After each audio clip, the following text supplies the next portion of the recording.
Today we're going to discuss how to inspect and how to properly don your full body harness. Before you use any part of a personal fall arrest system, you're required to inspect it. If you find anything wrong with the equipment, if it does not pass the inspection, you must take it out of service. Before you start the inspection, you want to grab the harness by the back dorsal D-ring, raise it up, and shake it. What this will do is allow the leg straps to fall downward where they need to be. If it's a little bit jumbled up, giving it a shake will smooth out the harness so it can hang correctly. The first things you want to look at are the impact indicators. On a harness, there are two of them. You can see that it's just webbing folded over and it says impact indicator. If the impact indicator is neither there or has been exposed, stop the inspection and remove the harness from service. Next, you'll want to inspect the labels. If you cannot read the labels, you cannot use that harness. It must be taken out of service. When inspecting hardware, we'll start from the top and work our way down. First, look at the back dorsal D-ring. Make sure there's no major bends, cracks, or discoloration. Next, check your chest strap. Make sure that the quick connect or mating buckle is able to close and stay closed. If it's a quick connect, it needs to be able to lock into itself, and the green dot will tell you that it has in fact locked. You want to make sure that it cannot come loose. For the mating buckle, you pass the buckle through the slot and give it a couple of short pulls to make sure it will stay in place as well. The next thing you'll be inspecting are your adjusters. Mating buckle adjusters or rolling friction buckle adjusters. On the roller, keep in mind that any piece of hardware that has a spring or roller, the roller has to roll and the spring has to function. With the mating buckle adjusters, make sure that the webbing freely passes through and it can lock down. Now let's look at the leg straps. There are three types of leg buckles for harnesses: tongue and buckle, mating buckle, and the quick connect. If it's a tongue and buckle, look at the grommets. Look for cracked, bent, or missing grommets. You also want to make sure that the tongue and buckle sets neatly by itself and against the gate, so it doesn't move against the bar. Look at it. If the bar has rotation and you are able to spin it, you need to make sure it can spin and it's not bent.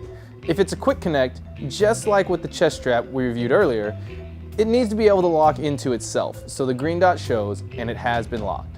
Again, for the mating buckle, you pass the buckle through the slot and give it a couple short pulls to make sure it will stay in place.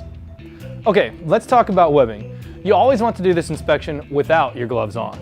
First, an easy one is tears, holes, or discoloration of the webbing.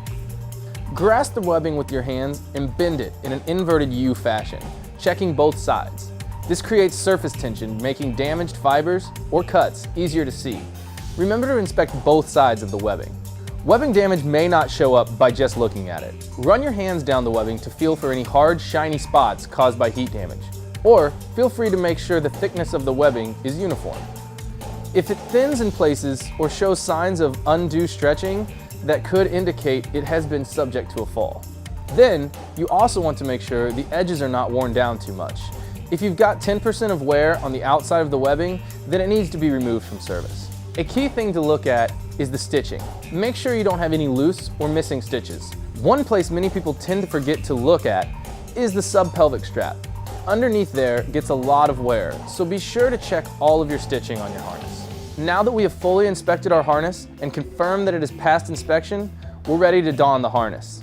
Again, hold the harness by the dorsal D-ring and locate the chest strap.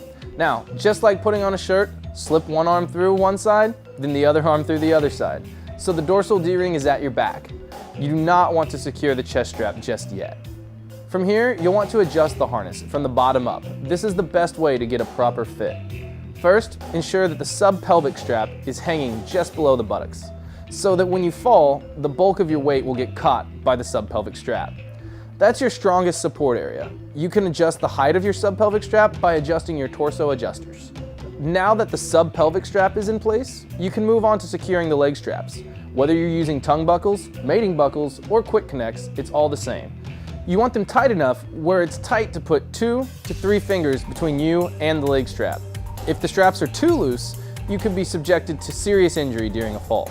Once you have both leg straps in place, double check the torso adjustment to make sure the subpelvic strap is still correctly positioned. Then you're ready to go to the chest strap. The chest strap should set straight across your chest cavity. You don't want the chest strap to be too low or you could roll out. You also don't want it to be too high because if you do take a fall, the harness could move up and it could actually come up under your chin and cause damage. But straight and tight against the center of the chest is where it needs to be. This is what can keep you from slipping out of the harness if you fall head over heels. Now that you've got your harness on and it's adjusted properly, let's talk about caring for your harness. It's very simple. Store your harness in a cool, dry place, out of direct sunlight, and away from chemicals. If the webbing gets dirty, it can be cleaned with mild soap and water and then hung to dry. And that's it. If you've got any questions or need additional product information, please give us a call or visit us at faltech.com.